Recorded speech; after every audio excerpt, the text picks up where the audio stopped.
Thank you, Ms. Schakowsky. The chair recognizes the vice chair of the subcommittee, Ms. Blackburn, for 5 minutes. Thank you, Madam Chairman, and thank you all for being with us this morning. Nice and timely, I'll have to say. You've created quite a little stir in the last week over an issue of Buckyballs.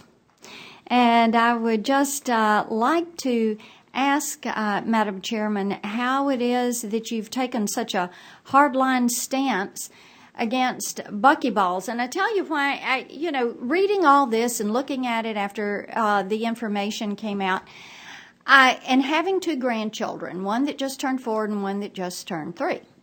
You can compare this to toys like Hungry Hungry Hippo, which comes with all these marbles. It's been on the market for about 30 years. There's Fishing Well that also comes with marbles, been on the market for a long time. These are toys that we play with. So, what I'm having a hard time doing is understanding how you could come down against Buckyballs and Bucky Cubes when it is clearly noted that that is for children age 14 and above, and Hungry Hungry Hippo and Fishing Well are for children that are 3 and above. So, it doesn't make a whole lot of sense to me as to what you're doing. So I would wonder why? Well, I appreciate that question. It certainly is timely. I want to explain to you that why we cannot comment on the merits. We did not ban rare earth magnets, which is what Buckyballs in the category that they are. We referred the matter to an administrative law judge.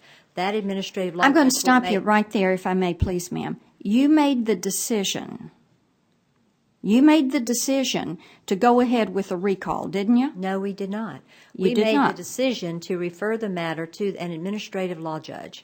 That judge will make the determination whether or not to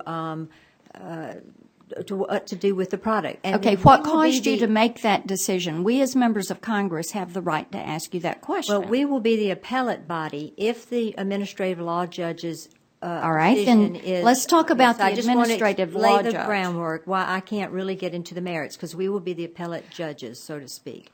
So let me say that we have a well-documented record as being alarmed by the serious and hidden hazards to children. The difference between rare earth magnets and marbles is that marbles do not cling together in the intestine. Children have had a large number of children have had invasive surgery to remove these balls once they're in their intestine because they clamp, causing a huge blockage. And so they're clearly labeled not for children, though. So let me ask you this. What about sparklers? We've just had July 4th. So why don't you outlaw sparklers? We do set limits on sparklers in terms of the heat that they can generate.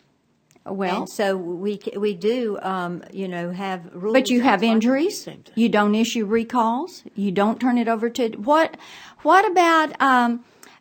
We've just built a playhouse for the grandsons. My husband engineered this great thing. He had all sorts of power tools out there, and they had their little Black & Decker playset.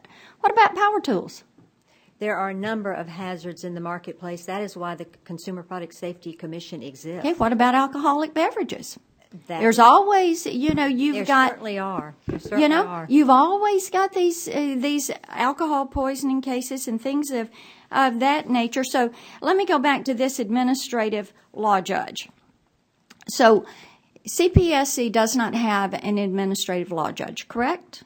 No, we referred this to an administrative law judge for a hearing, and that judge will determine whether or not the product. Okay, where's that judge going to come from? That judge would be right here in Washington, D.C., probably. Okay. Or it might be in Maryland, depending on all right. So when this case is filed, the lawyers who try the case have to be separated from those who advise the commission, correct? That's correct. Okay. Now that the lawyers all work together in the Office of the General Counsel, how will you ensure appropriate separation with these two groups of lawyers? Our Office of Legal Counsel has set up a wall, and we are all abiding by that. Okay. A physical wall? No. Or an understood wall within the legal context. Okay, so you've got communication. Okay. All right, and the Director of Compliance recently left that position and is now working with the Office of General Counsel also. Is that I can't correct? really comment on that is correct, but I can't comment on the involvement of that official. Okay, and who is now the Acting Director of Compliance? Mark Schoen, but he has been, has recused himself and has not been involved in this case. Okay, is he a lawyer? No, he's acting director. Okay, now, lawyer, it's supposed to be a lawyer. The CPSA requires that a lawyer be the Director of Compliance, We correct? do, and it's in transition, and so we have, I believe, 90 days. Okay, so you've got 90 days to make that right. Well, we have 90 days in order to fill the position with a non-lawyer. Okay, now, I think it's 90 days. It could be more. I'll have to look All at right. the statute. now the Commission authorized the filing of the complaint against Buckyballs last month, right? Yes, it was a bipartisan decision. Okay, and it was signed by the Executive Director? Yep. Yes. Okay, is he a political appointee? Yes, he is. Okay. An SES as well. All right. We've got other questions. I'm out of time. You've been generous. Thank you, Madam Chairman.